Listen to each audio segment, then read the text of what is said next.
Komana ke voice rekukora makorwa holiteini kada kuficha na Jury and King uyu wevoice dete pasine maminutes kana mahours kabva kairo inonzi copy yekwa pa YouTube apa Jury and King unonzi wanga wadai kubvise $2,000 madhora ekuAmerica kumhiri.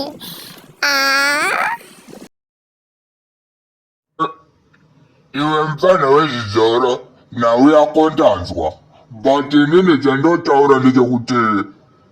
maZimbabwe mune moyo yakaora ende makaome moyo kunyanya rezvivoice zimubvaneri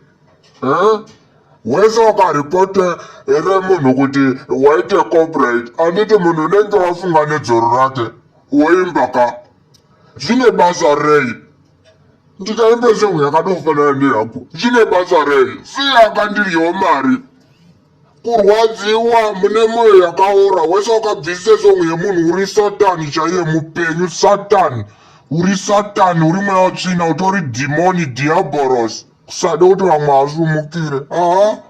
futseke mani handinakirwi nemi temet